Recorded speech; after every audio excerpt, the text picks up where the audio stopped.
Good morning, everyone. Welcome back to the channel. Today's video is going to be some of the tips and tricks that I've used over this past winter to keep these chickens safe, warm, and still producing eggs. So I just want to give you the backdrop here. Today is one of the coldest days of the year. It is February 17th, and we are dealing with wind chill values that are 20 to 40 below zero, closer to the 40 below zero mark, and that continues into tonight and into tomorrow as well, with 10 to 15 mile an hour plus winds that are sustained. So as you can see, jumping right into it here, this is something I did in the fall, and it is essentially containing the coops, not allowing drafts to get into the coop, and just keeping it wind free, essentially, besides some of the venting that needs to be done. You know, you want to make sure you have some sort of venting in the coops to make sure that fresh air flows in, which is what we have done here. We've got venting by the door, just the little slits, and then of course some venting in the back that allows the air to flow through. And it doesn't have to be big because these birds aren't outside a lot in the wintertime, but it has to be just enough here in order for the birds to have some sort of fresh air flowing through. Next up here in this rooster coop, I have the addition of heat lamps. And I know you read a lot online and you watch some YouTube videos and some forums or Facebook groups, and everybody says not to put heat lamps in there. But at the end of the day, these birds are my pets, and I want to make sure that they are warm and they are safe from frostbite. You can see here, I learned the hard way. These roosters have frostbite on their combs, which is awful for them. I feel just terrible. And that is because we had some below zero temperatures in November, early November, before we basically got our coops winter ready. So these birds were not used to the cold yet, and essentially they were outside when those really cold temperatures hit, and they got frostbite on their combs, which is terrible. I just feel bad for these birds. Next thing is the addition of water. So we have our heated water bucket here, and we have those outside of the coops. That is a thing that is a must, because you can see how much humidity it's letting out. And if you were to contain that inside of the coop, that allows birds to become more moisture laden, allowing for more frostbite to happen, which is not good. Along with that, we do keep their food outside as well, just to make sure any little critters aren't getting into the coop area. You never know. You're dealing with chipmunks, mice, rats, whatever. You just don't want them inside, essentially. And next thing is next here. The chickens won't like... Ooh, yeah, they don't like it when I open up the... These leghorns are nasty birds sometimes. But you can see I left their poop inside of the coop because it ferments, and that also releases heat. It's stinky, yes, but it ultimately provides them with a ton of warmth inside of their coop. I'll show you my heat lamp setup here. I've got one up top, which heats directly into their red door area, as it's called. And then I've got a heat lamp down below, which is honestly quite warm. And then that radiates through the bottom and then heats them through the bottom because the heat radiates up. There's our little buddy there. And there's some more in there. So we're going to close this up, and let's get to the powerhouse here, which is our hen house. They are all rascaled up right now. So again, same sort of concept here, because we do have more hens and chickens in here. We do have a little bit more venting, of course, on the doors, but this upper part is vented here, and the back is not vented as much, but we haven't really had an issue with that. You can see the top, some of the plastic came off, so that's technically a vent there, but this does vent better. But the main areas where we don't want wind to get through, which is basically the side there, which leads into their coop, is draft free, which is good. But taking a look here, we've got heat lamp right there. We've got some birds actually in there. We've got a heat lamp inside right now, which is great. Got Silky right there, and we've got 2 Polish hens. Inside heat lamp to keep them warm, which they are glad they have it right now. I have to be honest with the resiliency of Silkies here. I never knew they were so resilient to cold. I just put down some scratch here, and she's the only one that's out. And as you can see here, I've got a heat lamp in here as well. And then some food. Inside the coop, I do need to take that out, but when I moved these in here, they were just chicks. And they all survived, but I need to make sure that they have their food outside. So I'm going a little bit against what I said. You can see there's frozen water right there, but these are all tall enough to drink out of the coop as well, or drink out of the main water. And you can see here another Silky Onyx, or Black Frizzle, is outside. I'm going to be completely honest with you. I had good intentions putting this really nice insulation on the sides of the coops here, but as you can see, as the winter has gone on, the chickens have eaten away at it, and it hasn't caused any deaths yet. I'm going to be honest with you, I don't know what it's causing to them, but nobody's died from it yet or had any serious issues at all, really.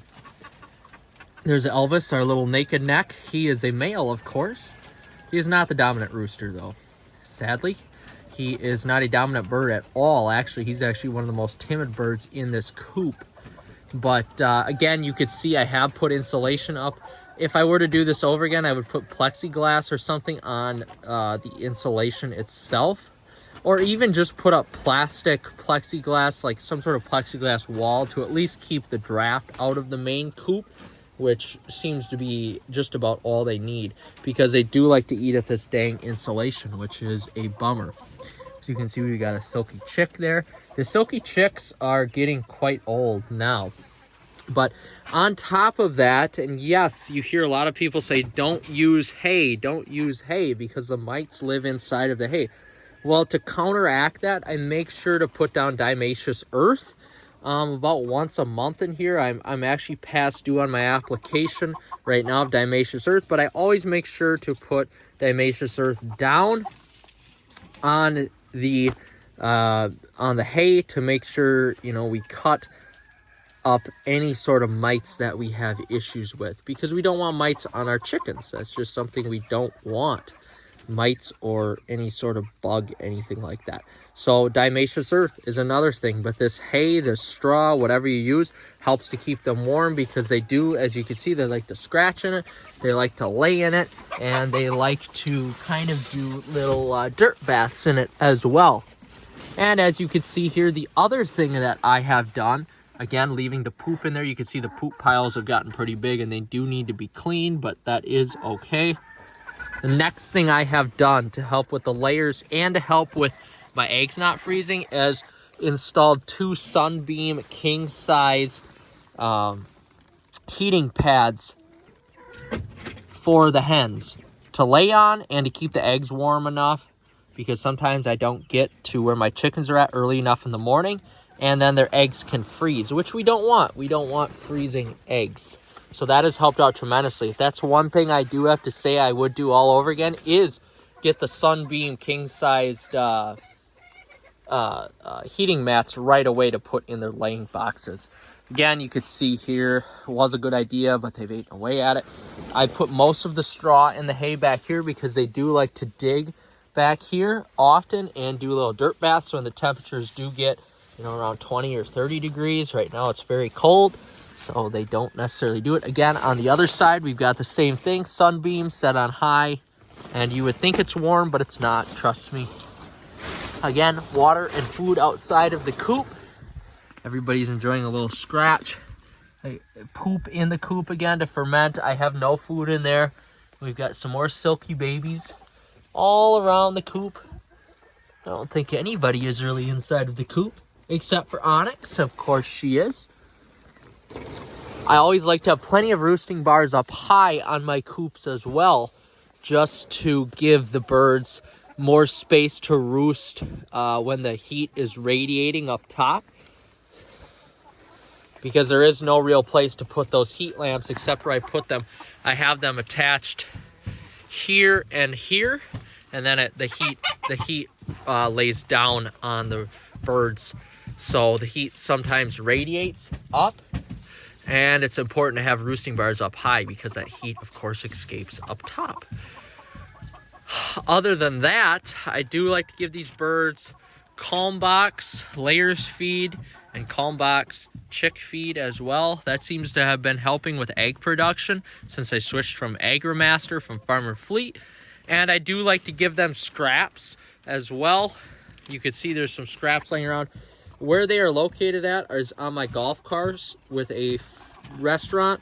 So anytime I'm done at night, I just keep some of the food scraps, burger, meat, pork meat, anything like that. And the chickens will just eat that stuff up. I mean, they cleaned the meat off the bone right there, essentially off that roast, which is great. They'll eat any sort of meat that you want to put in here, including chicken, buns and stuff like that they like as well. Vegetables, they like lettuce, they especially like. What they don't like is deep fried food, I found out. You do not want to give the birds deep fried food. Of course, it's just like giving us deep fried food. They don't like it, I don't like it, and it really is not good for them. Of course, I do like to put down, I had some Amish that live pretty close, so I do put down some scratch that they feed to their chickens as well. And these birds absolutely love the scratch. And that's it. That's pretty much everything I've done as just a backyard chickeneer, if you could say, on how I keep my chickens warm and still producing eggs in the wintertime. Right now, I have 9 full-grown hens in here that can lay.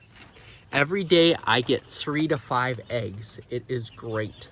I've got 2 roosters in here. I've got Mr. Leghorn, our dominant rooster. Then I've got Elvis, who honestly, he is a rooster because he does like to mount other birds, but he is the most timid rooster I've ever had, and he gets along. These Silkies here are about, I would say, I got them around Thanksgiving, so you're looking at probably 3 months to probably 4 months old now. And I would say yes, 4 months old, and they are not egg laying, of course, yet. So out of the 9 hens I have, I am getting a solid 3 to 5 eggs per day, more so on that 5 number. Sometimes you don't get as many per day, but I would say averaging out to being right around 4 to 4.5.